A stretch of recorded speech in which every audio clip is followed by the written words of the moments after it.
ఆలము సేయలేనని యదార్థము పల్కితి సుమ్మి, ఆలము సేయనేనని యదార్థము పల్కితి సుమ్మి, ఇట్టి గోపాలుని నన్ను గోరితివి భండన పండితులు అగ్నితేజులు ఉత్తాల ధనుర్ధరుల్ బహుశత ప్రమితుల్ యదుసింహులు ఎందరిన్ పాలుగ గైకొనెన్ కురు నృపాలుడు బాలుడవైతి ఒక్కటా ఆ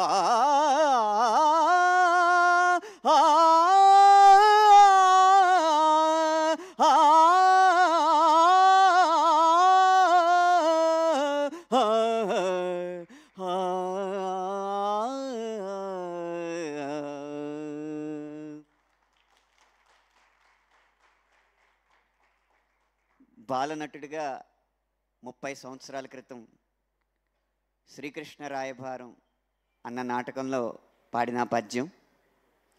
కృష్ణుడు అర్జునుడిని ఉద్దేశించి పాడిన పద్యం ఇప్పుడు ఈ కృష్ణుడి కిరీటం సాక్షిగా అర్జున్ సాయి దర్శకత్వంలో వచ్చిన ఈ ఉత్సవంలో పాడడం మళ్ళీ నాకు చాలా సంతోషంగా ఉంది. అప్పుడు రంగస్థలం నుంచి ఇప్పుడు ఈ రంగుల స్థలం దాకా నా ప్రయాణాన్ని తలుచుకుంటే నా మూలం పద్యంతోనే మొదలైంది, అది పాటగా వెలుగొందుతుంది.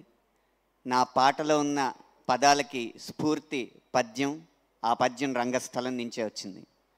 అలాంటి రంగస్థలం దాని పూర్వ వైభవం మళ్ళీ సంతరించుకుని అంగరంగ వైభవంగా మళ్ళీ వెలుగొందాలన్న గొప్ప సంకల్పంతో అర్జున్ సాయి గారి కథని రాయడం తీయడం జరిగింది. ఇది ఖచ్చితంగా ప్రతి ఒక్క తెలుగు ప్రేక్షకుడిని అలరిస్తుందనేది నా పూర్తి విశ్వాసం.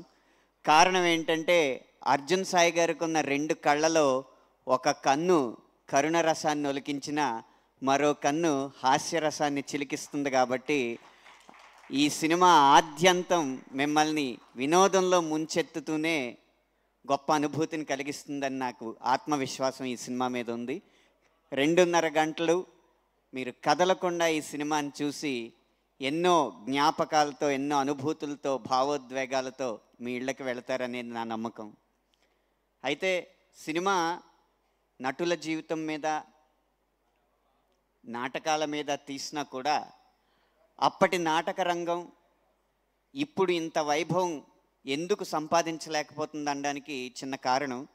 భారతంలో ఒక సన్నివేశం చూస్తే, పూర్తిగా యుద్ధంలో కురుక్షేత్రంలో విజయవంతం అయిన తర్వాత ఎవరైనా సాధారణంగా మనిషి అయితే ఒక శత్రువు ముందు విజయం సాధించిన వెంటనే విజయ గర్వంతో వెళ్ళి అది నాతో పెట్టుకుంటే అలా ఉంటుంది అని అంటారు, అలాగే అనాలనిపిస్తుంది. కానీ శ్రీకృష్ణుడు 100 మంది కొడుకులు చనిపోయిన ధృతరాష్ట్రుడి దగ్గరికి వెళ్ళి, ధృతరాష్ట్రుడు ఏడుస్తుంటే తనకి ఏడుపు రాకపోయినా నటనతో ఏడ్చినట్టు నటించి ముందు ధృతరాష్ట్రుడి కోపాన్ని చల్లారుస్తాడు. అలా శ్రీకృష్ణుడు అంతటి వాడే జీవితంలో నటించాల్సి వచ్చినప్పుడు నటనలో జీవించే కళాకారులు మాత్రం జీవితంలో నటించడం నేర్చుకోలేకపోవడం వల్ల వెనకబడ్డారని నా ఉద్దేశం. సౌఖ్యం కావాలంటే కాస్త లౌక్యం అవసరం. అది ఎలా అనేది ఈ సినిమాలో అర్జున్ సాయి గారు చూపెట్టారు. నాటకాల్ని ఏ భాషలో మనం చూపిస్తే అందరికీ నచ్చుతుందో ఈ సినిమా ద్వారా ఒక పరిష్కారాన్ని చూపెట్టారు. ఆ పరిష్కారం మీ అందరికీ నచ్చుతుందని ఆశిస్తూ, ఇంత మంచి సినిమాని ఆదరించడానికి వచ్చిన నటీనటులకి, అలాగే మా దర్శకుడు అనిల్ రావుపూడి గారికి అందరికీ పేరు పేరున కృతజ్ఞతలు తెలియజేసుకుంటూ విరమిస్తున్నాను. Thank you so much Anant Sriram గారు. మీరు మాట్లాడుతుంటే ఏంటో మన భాష మీద ప్రేమ మనందరికీ పుట్టుకొస్తూ ఉంటుంది.